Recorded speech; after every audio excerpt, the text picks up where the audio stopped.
A one-bedroom flat for £135,000. And no, we are not in London. We are outside in London, on the coast, in Herne Bay, where Deji, a member of the Key Advantage Group, has been able to execute the 1 to 2 bedroom strategy. And let's go inside and see how he's done.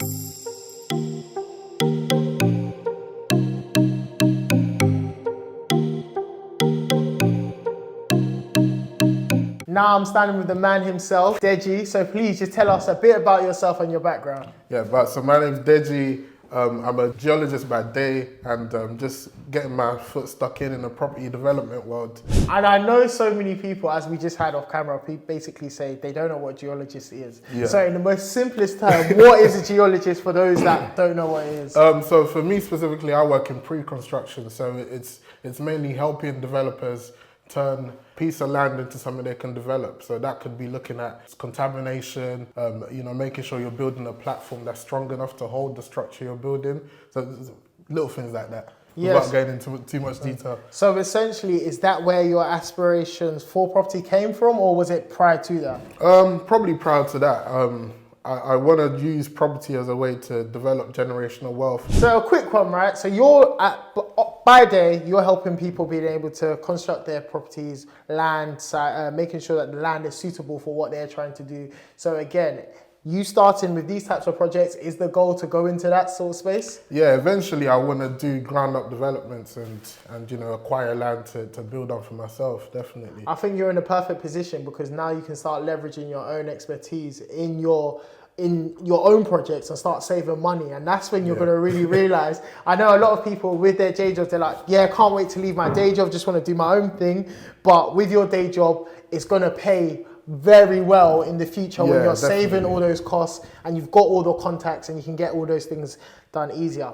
But let's go back into this room that we're standing in now. Massive, and I've spoken about lighting. Guys, when I talk about 1 to 2 bedroom conversions, I always talk about the lighting. And with this particular project, you've got 3 big windows entering so much light into this space. And now you've got this big, I'm guessing, an open plan kitchen area. So tell me what the thought process behind this was. So this is the existing living room that we're now turning into an open plan kitchen and living room. Yeah. So this room is 23.4 square meters roughly, which is the perfect size to accommodate for a kitchen and a living room. So in this room, we're going to have the kitchen along that back wall there and a breakfast bar coming out from this corner, some hanging lights over the breakfast bar, and it just sort of separates the kitchen and the living room. Yeah, I feel like whenever you have those breakfast bar, it's the best things with these 1 to 2 bedroom conversions. As we saw with Ayesh's project, it was able to just separate that living space. And the beauty about this room here is you've got the breakfast bar area here, and then you've got, walking around here, you've got another set of bay windows. So you've got this bay window here, which I'm guessing you've got a small dinner table here as well. And then you've also got this space of having the sofa here as well. So you've got so much. It's a massive room. It's a massive room. It's really, really big in here. Yeah. And in terms of like, when we're talking lighting, what are you going for? I'm guessing spotlights? Spotlights in the living room, hanging lights over the kitchen. We get a lot of natural sunlight from the windows anyway, so it's... it's a really, really good space. Room for it. Then you're gonna, I'm guessing, plant the TV on that wall there, on the chimney breast as well. And you benefit from such high ceilings. Yeah. Again, when I'm talking about these 1 to 2 bedroom conversions, we speak about the Victorians because there's so much space in these types of properties that you've got so much opportunity to play around with it. Now, show us the rest of it into the first bedroom. I'm guessing on the left. On the left, so this is the old kitchen. This is about 16 square meters as well, so massive double bedroom. Stripped the kitchen out, decorated it here and there, put in new sockets. The boiler will remain where it was, but what we'll do there is we'll box it in with a wardrobe. Because of the space over here, it's quite limited, so I'm thinking to put in a sliding wardrobe because we might not have enough space to put indoors. But we'll see. Once the boiler goes in, we'll see how much space we're working with. Okay. This is massive. So this is massive. This is a kitchen, and I feel like when I'm repeating myself on this again, is the fact that there was a kitchen this size for a 1-bedroom property, which just doesn't make any sense to me at all. But now you've just been able to optimize the space. So in terms of like any problems and challenges that you face in this room in particular, what's that been like so far? We haven't actually faced many problems in this room. Our current major problem is in the living room where we just left. But maybe we'll talk about that. Yeah, we can talk about that back at the end. Well, these walls over here, we had to, the plaster was coming off with it because it was just weak. Yeah, love and plaster as well. Yeah, old exactly. type of plaster as well, so you can't even plaster on top of it. So we had to reboard the walls and replaster all of that, which wasn't part of the plan. So. Yeah, and that's that's the contingency. That's the thing with these types of projects as well. You don't actually know what's going on until you lift up the wallpaper. Yeah. You can think you know what's going on, but until the strip out is done, that's when you really see what you're working with, what you're dealing with. But of course, that is exactly what the contingency is for. And nice to have this. You've got this as your master bedroom. It's at the back of the room as well, so you can nice, peaceful, quiet, and it's got a nice view into the garden as well. Yeah. So now let's head into the next. What's next in this? Because I can see already, I like about this place is the fact that you've got such wide hallways. Yeah. Wide hallways, ceilings, so spacious. Now, what's this room in? This room's a WC, quite a small room. It's staying as the same usage, so we're gonna just put in some new units, new sink, new toilet, and this corner here, which the camera can probably get into. So that corner there used to house the combi boiler tank, which we've now stripped out, and we've rerouted the plumbing in there. So we're going to put in the washing machine. It saves it being the living room. Okay, so you're being able to house the washing machine separately to the front room. Exactly. That really helps in terms of space-wise. So they're going to have extra storage space.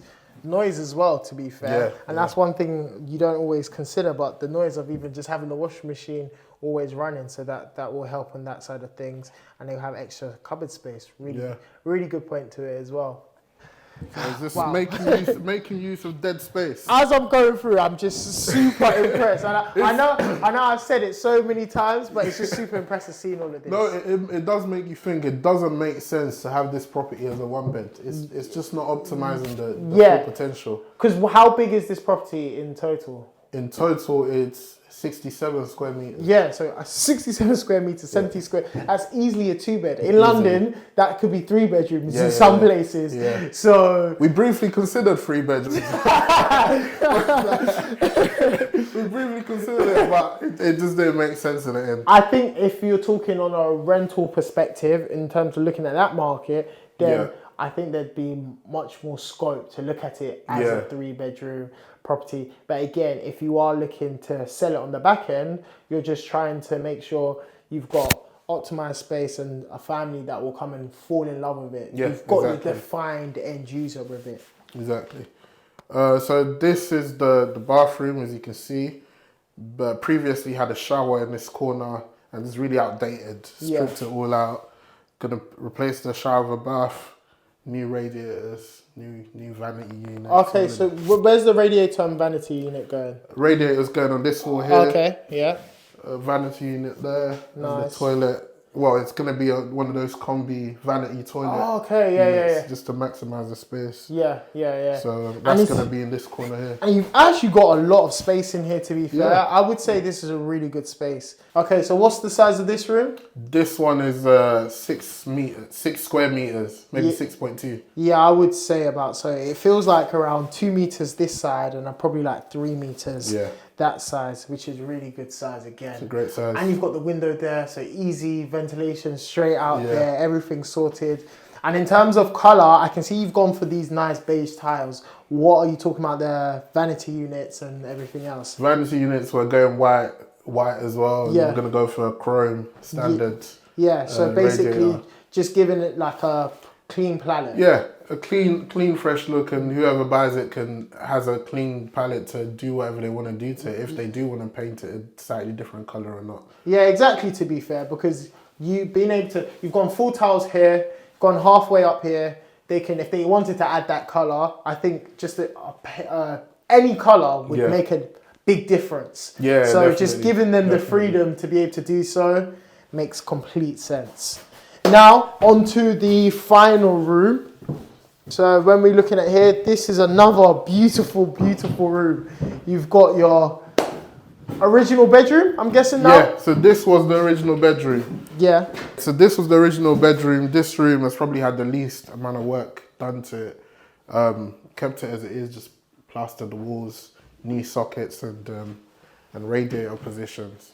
Yeah, no, which is really good. So in terms of flooring, what are you doing in the bedrooms? Are you a hard flooring guy or a carpet guy? We're gonna go for carpets, but I think it's just a personal preference. I'm a carpet man. I hate wooden floors in my bedrooms. Because you come out the bed in the morning and the floor's cold. Nah. I don't like wooden floors in the bedroom. So there's gonna be carpets in the bedrooms and the stairway. Corridor, living room will be the wooden floors. Yeah, so it's simply not much to go here then. Yeah. So you've got this paint. So what color paint are you going for in this? We're going for rock salt. Rock salt. Yeah, nice. So that's might have copied that from your project. from the by road. But it works because it's white, but it's not white. It's a bit warmer as well. Again, fresh look. It still gives the space and the light bounces off it needs. So it's just a matter of putting sockets on here, putting the flooring down, and you're good to go, basically. Yeah. So when I came in after the first coat was done, the whole place looked so much bigger. Yeah. Than it already looked. So I think white just has that effect. Yeah, and you have that. You go through that time where it's like it doesn't feel like nothing's happening. Yeah. You're just coming down to sight, and it just feels like nothing's happening. But as soon as that paint goes on, it makes a big difference. Yeah, you see the difference. You see a massive difference to the room. So no, I'm really happy to see this going on.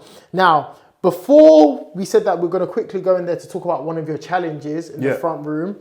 And then I've got a question to ask you at the end, which I do like to ask all my guests that come onto here. Well, I guess I'm the guest, to be honest, coming to this project.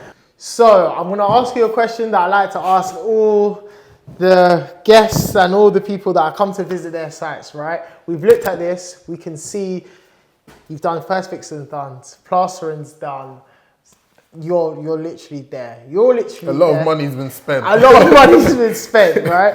But the question is, how long do you think you'll be able to do this in?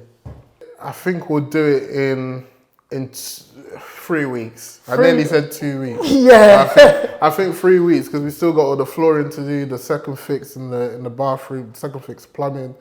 I think about 3 weeks should do it. 3 weeks. You know what? I'm going to agree with that. Yeah, I'm actually going to agree with that. This guy's got sense. This is a developer without developer's delusion. You got to be realistic. You got to be realistic. But I guess sometimes when you are in it and you've got so many different variables, so many different pressures in your head, you think you can get it done a lot quicker than you can. Not to toot my own horn though. Like, I'm a bit of an efficient project manager, so I've got a program that gets updated regularly. So I kind of have an exact date of when it should be. To be fair, I got that vibe from you. So the first time Deji and I met was at my workshop last year. So he came down to my workshop, and just from like the way you conducted yourself, the notes, the types of questions you were asking, I knew this guy knew what he did.